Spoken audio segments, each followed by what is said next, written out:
নমস্কার। জাতীয় তথ্য বাতায়নের উপর ভিত্তি করে বানানো আমাদের এই তথ্য পরিবেশনায় আপনাদের স্বাগত। আজ আমরা একটা দারুণ জায়গায় ঘুরতে যাব, তবে ভার্চুয়ালি। আমাদের আজকের গন্তব্য বান্দরবন জেলা। তাহলে চলুন শুরু করা যাক। আমাদের এই যাত্রাটা শুরু হচ্ছে বান্দরবনকে চেনার মাঝ দিয়ে, যা বাংলাদেশের অন্যতম সুন্দর আর বৈচিত্র্যময় একটা জেলা। মানে মেঘে ঢাকা পাহাড় আর সংস্কৃতির নানা রঙে রঙিন এক অসাধারণ জায়গা।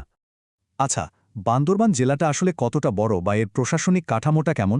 এক নজরে যদি দেখি, এখানে 7টা উপজেলা আর 33টা ইউনিয়ন আছে। আর বুঝতেই পারছেন, এটা চট্টগ্রাম পার্বত্য অঞ্চলের একটা অংশ, যেখানে বিভিন্ন জাতিগোষ্ঠীর মানুষ একসাথে বসবাস করে। তো চলুন আমাদের প্রথম পর্বে যাই আর দেখি এই সুন্দর জেলাটি কিভাবে গড়ে উঠেছে। আমরা এর অসাধারণ প্রকৃতি আর সমৃদ্ধ সাংস্কৃতিক পরিমণ্ডল নিয়ে একটু গভীরভাবে জানব। যে কোনো জায়গার আসল পরিচয় কিন্তু তার ভূগোলে। বান্দরবানের ক্ষেত্রেও ঠিক তাই। এখানকার নদী, বন, পাহাড় এগুলো শুধু দেখার মতো সুন্দরই না, এখানকার মানুষের জীবনযাত্রা, অর্থনীতি, সংস্কৃতি সবকিছুর মূল ভিত্তি কিন্তু এগুলোই। এখন একটা জায়গার বর্তমানকে ভালোভাবে বুঝতে হলে তো এর অতীতটা একটু জানা দরকার, তাই না? আজকের যে বান্দরবানকে আমরা চিনি, তার পেছনেও কিন্তু একটা লম্বা ইতিহাস আর পটভূমি আছে, যা জানাটা বেশ আকর্ষণীয়। আর সেই অতীতটাই কিন্তু আজকের এই প্রাণবন্ত সংস্কৃতিকে তৈরি করেছে। এটা সত্যি একটা জীবন্ত মোজাইকের মতো। এখানে ক্ষুদ্র নৃগোষ্ঠীর সাংস্কৃতিক ইনস্টিটিউট আছে, যা এই ঐতিহ্যকে বাঁচিয়ে রাখার জন্য দারুণ কাজ করছে। সাথে তো স্থানীয় খেলাধুলা আর নানা রকম প্রথা আছেই। আচ্ছা, প্রকৃতি আর মানুষের কথা তো হলো, এবার একটু দেখা যাক এই বিশাল আর বৈচিত্র্যময় জেলাটা আসলে চলে কীভাবে।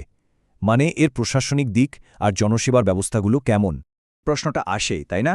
যে এত ভিন্ন ভিন্ন জনগোষ্ঠী, এত দুর্গম পাহাড়ি এলাকা, সবকিছু মিলিয়ে এই জেলাটা কিভাবে এত সুন্দরভাবে পরিচালনা করা হয়?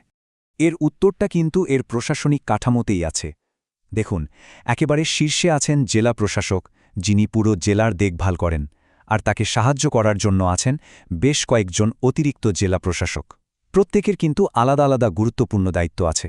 যেমন কেউ রাজস্ব দেখেন, কেউ শিক্ষা বা আইসিটি, আবার কেউ উন্নয়ন প্রকল্পগুলো সামলান। এখন সরকারি সেবা বলতে তো অনেক কিছু বোঝায়, এত এত অফিস, কিন্তু সহজভাবে বোঝার জন্য এই 4টা দারুণ। এখানে দেখুন, সেবাগুলোকে কয়েকটা বড় ভাগে ভাগ করা হয়েছে, যেমন আইন শৃঙ্খলা, কৃষি, শিক্ষা, স্বাস্থ্য, অবকাঠামো ইত্যাদি। এতে বোঝা যায় যে কাজগুলো কতটা গোছানোভাবে হয়। সব তো জানা হলো, এবার আসা যাক সেই অংশে যার জন্য অনেকেই বান্দরবান যেতে চায়, ভ্রমণ। চলুন দেখি একজন পর্যটকের জন্য কি কি তথ্য জানা জরুরি। অপরূপা বান্দরবান, এই নামটা শুনলেই কিন্তু মনটা কেমন যেন ঘুরতে যাওয়ার জন্য উসখুস করে ওঠে।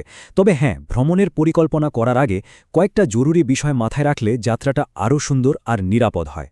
আর বিষয়টা কিন্তু একদমই কঠিন না। তথ্য বাতায়নে খুব সহজ করে কয়েকটা ধাপের কথা বলা আছে, যেমন যাওয়ার আগে সরকারি নির্দেশিকাগুলো দেখে নেওয়া, থাকার জন্য অনুমোদিত হোটেল বুক করা, একজন রেজিস্টার্ড গাইড নেওয়া, আর বিদেশি নাগরিকদের জন্য বিশেষ অনুমতি নেওয়া। ব্যাস। আর এই পরিকল্পনাকে আরও সহজ করার জন্য কিন্তু পোর্টালের সব তথ্য হাতের কাছেই আছে, যেমন হোটেলের তালিকা থেকে শুরু করে রেজিস্টার্ড ট্যুর গাইডের নম্বর পর্যন্ত, এমনকি বিদেশি নাগরিকদের অনুমতির জন্য আলাদা ওয়েব পোর্টালও আছে। এই যে অপরূপা বান্দরবান কথাটা, এটা কিন্তু শুধু একটা ব্র্যান্ডিং বা স্লোগান না, এটা আসলে একটা অনুভূতি। যারা বান্দরবান গিয়েছেন তারা জানেন এই দুটো শব্দে কিভাবে পুরো জেলার শান্ত প্রকৃতি আর প্রাণবন্ত সংস্কৃতিটা একবারে ধরা দেয়। তো সব মিলিয়ে আমাদের এই ভার্চুয়াল সফর এখানেই শেষ হচ্ছে, কিন্তু একটা প্রশ্ন রেখে যেতে চাই। প্রকৃতি আর সংস্কৃতির এই অসাধারণ মেলবন্ধন নিয়ে বান্দরবান ভবিষ্যতের জন্য কোন নতুন গল্প তৈরি করছে? ভাবনার বিষয়, তাই না?